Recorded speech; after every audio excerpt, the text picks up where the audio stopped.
Hello everyone. आज मैं आपके समक्ष कविता उत्साह और अट नहीं रही है के अभ्यास प्रश्न और उनके उत्तरों पर चर्चा करने के लिए आई हूँ। उत्साह कविता का पहला प्रश्न है, कवि बादल से फुहार, रिमझिम या बरसने के स्थान पर गरजने के लिए क्यों कहता है? कवि समाज में परिवर्तन लाने के लिए क्रांति लाना चाहता है, इसीलिए कवि बादल से फुहार, रिमझिम या बरसने के स्थान पर गरजने के लिए कहता है। क्रांति के लिए उत्साह की आवश्यकता होती है और गरजने पर क्रांति के लिए उत्साह का सृजन होता है। इसीलिए कवि ने इस कविता में बादलों से गरजने के लिए कहा है। दूसरा प्रश्न है, कविता का शीर्षक उत्साह क्यों रखा गया है? कवि निराला जी के लिए बादल क्रांति के दूत हैं। उसने या कवि ने बादलों से गरजने की कामना की है, जिससे सोए पड़े उदासीन लोग अपनी निद्रा और उदासीनता को त्याग कर उत्साहित हो जाएं। कवि बादलों के सहारे पूरे संसार में उत्साह का सृजन करना चाहता है, संचार करना चाहता है। ऐसी अपेक्षा करते हुए कवि ने कविता का शीर्षक उत्साह रखा है। उत्साह के बिना कोई भी कार्य पूर्ण नहीं हो सकता, तो ये ठीक है, पूर्णतः उचित है। तीसरा प्रश्न है, शब्दों का ऐसा कविता में बादल किन किन अर्थों की ओर संकेत करते हैं? कविता में बादल नवजीवन देने वाले हैं, नवजीवन प्रदान करने वाले हैं। बादलों के पल पल परिवर्तित होने वाले रूप को देखकर मन में नई नई कल्पनाओं का संचार होता है। नई नई कल्पनाएं, नए नए विचार जन्म लेते हैं। आकाश में घिरे बादल किसी बालक के काले घुंघराले बालों जैसे प्रतीत होते हैं।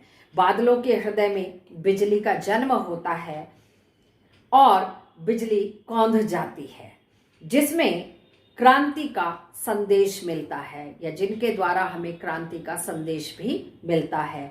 बादल ही गरज गरज कर सबकी प्यास मिटाते हैं तथा सभी को शीतलता प्रदान करते हैं।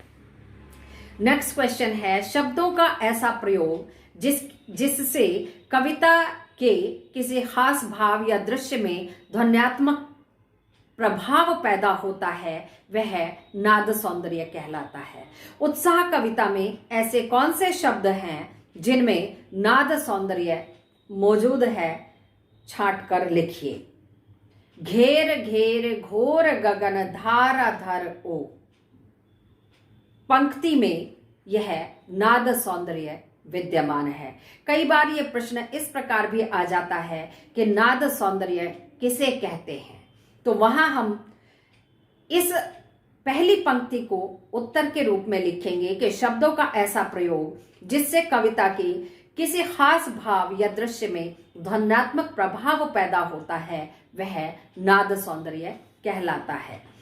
दूसरी कविता है हमारी अट नहीं रही है का पहला प्रश्न है, छायावाद की एक खास विशेषता है अंतर्मन के भावों का बाहर की दुनिया से सामंजस्य बैठाना। कविता की किन पंक्तियों को पढ़कर यह धारणा पुष्ट होती है? कहीं सांस लेते हो, घर घर भर देते हो, उड़ने को नभ में तुम पर पर कर देते हो। पंक्ति में यह भाव स्पष्ट होता है। दूसरा प्रश्न है, कवि की आंख फागुन की सुंदरता से क्यों नहीं हट रही है? कवि निराला जी के अनुसार फागुन की सुंदरता में मनुष्य को अब अपने वश में कर देने की क्षमता होती है, शक्ति होती है। मानव मन इस प्रकार के सुंदरता पर मुग्ध होकर देखता ही रह जाता है, आश्चर्यचकित रह जाता है। संपूर्ण प्रकृति में बाहरी सौंदर्य प्रकट होता है और इसी सौंदर्य की मादकता ने अद्भुत जादू कर कवि की दृष्टि को ऐसे अपने सौंदर्य से बांध लिया है कि उसकी आंखें उस सौंदर्य से लाख चाहने पर भी वह हटा नहीं पा रहे हैं। नेक्स्ट प्रश्न है, फागुन में ऐसा क्या होता है जो बाकी ऋतुओं से अलग होता है? फागुन के महीने में फागुन का सौंदर्य मादकता पूर्ण होता है, उन्माद से पूर्ण होता है, जो मनुष्य के भीतरी और बाहरी मन दोनों को उन्माद से भर देता है, उत्साह से भर देता है। इसी कारण से कवि ने प्रस्तुत कविता में प्रकृति की व्यापकता, उसकी सुंदरता का वर्णन यहां किया है। नेक्स्ट क्वेश्चन आता है, प्रस्तुत कविता में कवि ने प्रकृति की व्यापकता का वर्णन किन किन रूपों में किया है? कवि निराला जी ने प्रकृति की व्यापकता का वर्णन कुछ इस प्रकार से किया है।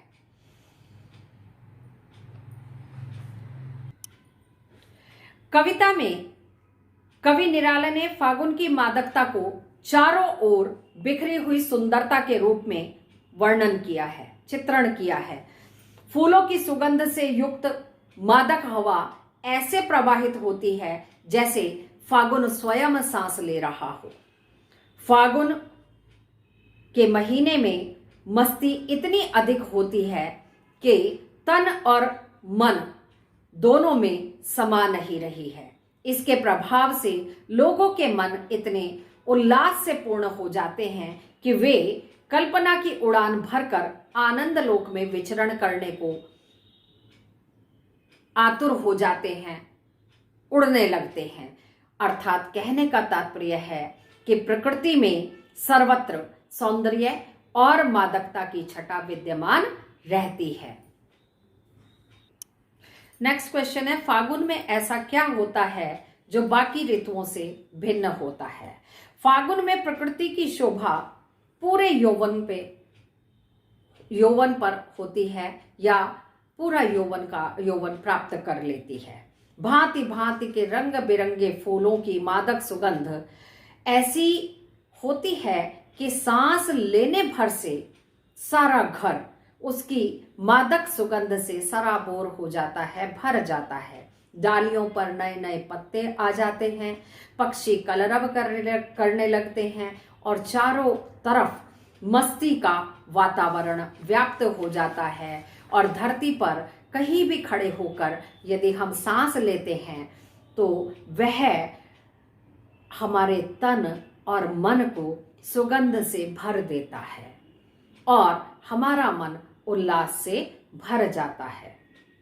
आज का अंतिम प्रश्न है, उस कविताओं के आधार पर, यानी दोनों कविताओं के आधार पर निराला जी के प्रकृति चित्रण की या उनकी काव्यगत विशेषताएं बताइए।